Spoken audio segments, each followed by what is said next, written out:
جی یہ ہم درس شفا شریف میں جو ہم بات کر رہے ہیں اسی کو آگے بڑھائیں تو نبی کریم صلی اللہ علیہ وآلہ وسلم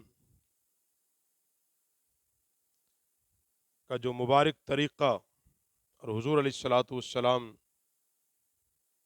کی عادت کریمانہ وہ یہ تھی کہ نبی علیہ الصلاۃ والسلام کم کھاتے اور کم سوتے، اور نبی علیہ الصلاۃ والسلام نے سختی کے ساتھ اپنی امت کو بھی ان دو چیزوں کا حکم ارشاد فرمایا۔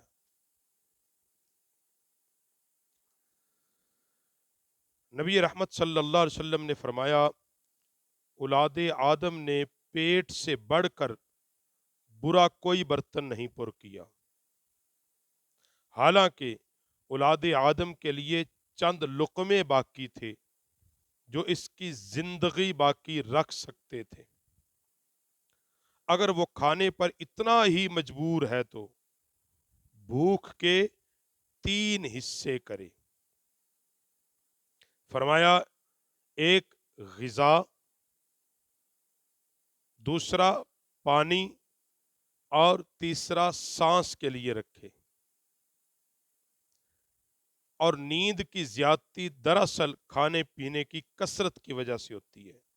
یہ حدیث پاک نبی علیہ السلام کی ذکر کی ہے کتاب الشفا کے اندر، اور اس کو ابن ماجہ نے بھی نقل کیا ہے اور درمزی نے بھی نقل کیا ہے کہ نبی علیہ الصلاۃ والسلام نے پہلی بات تو فرمایا کہ ابن آدم کا سب سے برا جو برتن ہے وہ پیٹ ہے، کیونکہ صاحب اس پیٹ کو بھرنے کے لیے ہی وہ حلال حرام کی تمیز ختم کرتا ہے۔ جی، اس پیٹ کی آگ کو بجھانے کے لیے ہی پھر وہ سارے غلط کاموں کی طرف چلا جاتا ہے۔ اور نبی علیہ السلام نے فرمایا، حالانکہ زندہ رہنے کے لیے چند لقمے بھی ٹھیک تھے، کیونکہ نبی پاک صلی اللہ علیہ وسلم کبھی کبھی صرف 3 لقمے کھانا لیتے تھے، کبھی 5 لقمے، اور بعض سیرت کی کتابوں میں آتا ہے کہ نبی علیہ السلام نے پوری زندگی بھر 11 لقموں سے زیادہ کبھی کھانا نہیں کھایا۔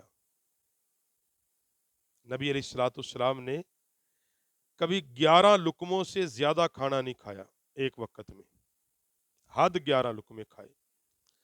اور سرکار کبھی صرف 2 لقموں یا 3 پر اکتفا کر لیتے، کبھی 5 پہ۔ اور یہاں بھی یہی فرمایا کہ چند لقمے، کیونکہ زندہ رہنے کے لیے تو تھوڑا بھی کھا لیے جائے تو بندہ زندہ تو رہ سکتا ہے۔ اور ویسے بھی جو لکھا ہے علماء نے، اور کہ انسان بالخصوص مومن اور مسلمان کے لیے فرمایا کہ وہ جو کھائے اس کی نیت بھی یہ ہو تاکہ میری کمر سیدھی ہو اور میں دین کا کام کر سکوں۔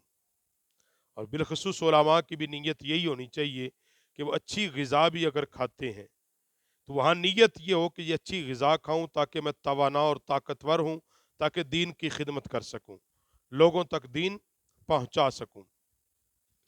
اور پھر آقا علیہ السلام نے جو فرمایا کہ اگر بہت زیادہ وہ بھوک کے ہاتھوں مجبور ہو جائے، اب بہت زیادہ مجبور ہو جائے بھوک کے ہاتھوں، تو فرمایا پھر وہ اپنی بھوک کے 3 حصے کریں۔ یہ سارے کہتے ہیں مگر عمل نیست کا وہ پیٹ 3 حصے کرے اس بھوک کے، ایک حصے کو غذا یعنی کھانا کھا لے اور دوسرا حصہ پانی کے لیے۔ فرمایا ایک حصہ باقی ہو تو ہاتھ کھینچ لے، یعنی بھوک ابھی باقی ہو تو کھانے سے ہاتھ کھینچ لے۔ کیوں؟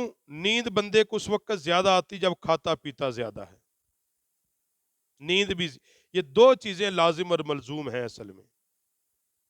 جس کی نیند زیادہ ہے اس کا وہ زیادہ کھاتا پیتا ہے، اس کی وجہ سے اس کی نیند بھی بڑھ جاتی ہے۔ اور جب نیند بڑھے گی تو پھر کیا ہوگا؟ وہ عبادت اتنی کم کر سکے گا، مطالعہ اتنا کم کر سکے گا، اور اپنے دنیاوی معاملات میں بھی سست ہوگا، دین کے معاملات میں تو ہوگا۔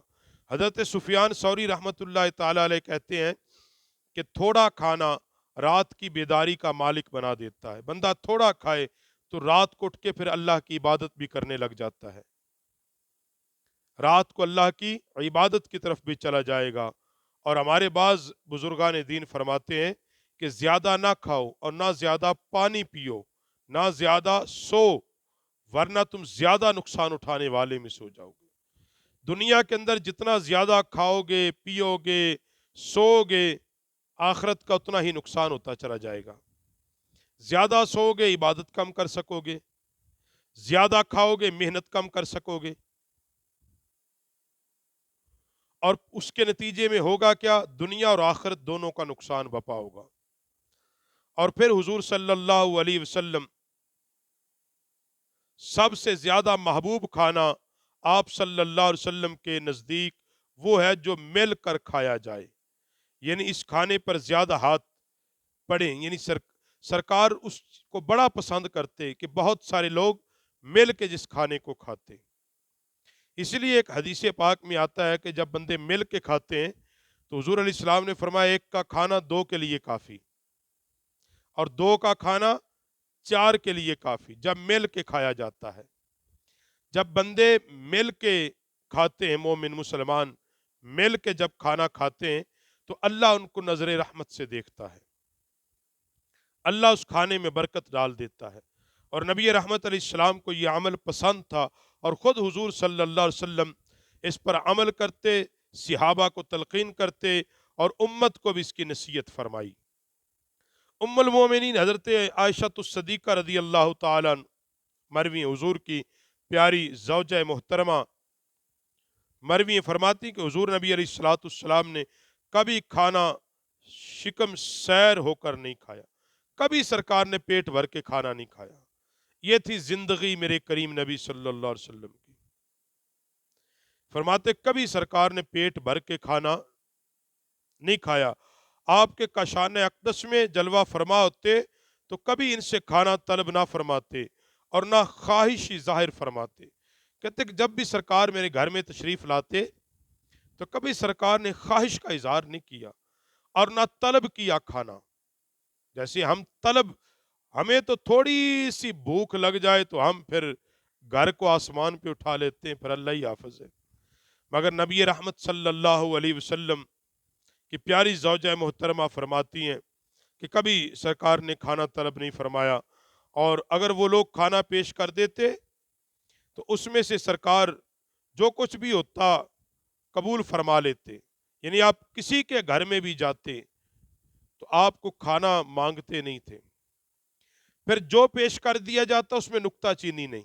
اور سرکار کی سنت بھی یہی ہے، جب تم کسی کے ہاں مہمان جاؤ، جو مل جائے اسی پہ قناعت کرو، نکتہ چینی نہیں، جو مل جائے اسی کو پسند، سرکار اسی کو پسند کرتے، اور پینے کے لیے جو کوئی پیش کر دیتا اسی کو پسند کر لیتے۔ تو نبی رحمت صلی اللہ علیہ وسلم کا یہ عمل مبارک کہ کم کھانا اور کم سونا، اور اس کے بارے میں حکیم لقمان ایک بات لکھتا ہے، کہتے ہیں کہ حکمت میں کہ میرے بیٹے جب تو میدے کو بھرے گا تو تیری فکر سو جائے گی، جب میدا ہر ٹائم ہر وقت بھرا ہوا ہوگا تو سوچنے کی طاقت کم ہو جائے گی۔ سمجھ میں آئی بات؟ سوچنے کی طاقت، پھر کھایا اور سو گیا، غور و فکر تدبر کی سو جائے گی وہ چیزیں، اور تیری حکمت گونگی ہو جائے گی، اور تیرے خدا کی بندگی سے تو بیٹھ جائے گا، اللہ کی بندگی سے عاری ہو جائے گا، عبادت نہیں کر سکے گا۔ تو اس لیے سرکار نبی رحمت صلی اللہ علیہ وآلہ وسلم نے پوری زندگی اس پر عمل کیا۔ تو آج کے درس میں قاضی ایاز علیہ الرحمہ نے جو بات نقل کی ہے وہ یہ کہ ہمیشہ سرکار نے کم کھایا اور کم کھانے کو ہی پسند فرمایا۔ خود سرکار کم آرام کرتے تھے اور کم آرام کرنے کو ہی پسند کیا۔ جب بندہ اس دو اصولوں پر عمل کر لیتا ہے وہ سوال ہی نہیں پیدا ہوتا کبھی زندگی میں ناکام ہو۔ انسان اپنے قریب سستی کو نہ آنے دے۔ اصل میں ہمارے یہاں مسئلہ کہ ہم سست بڑے ہیں، ناہل اور نالائکی آ جاتی ہے۔ جب کم کھائیں گے اور پھر جو ملے اپنی خواہشات کو پورا نہ کریں، بلکہ اللہ کی رضا اور نبی علیہ السلام کی سنت کو اپناتے ہوئے اپنی زندگی کو جب گزاریں گے دنیا اور آخرت میں کامیابی ملے گی۔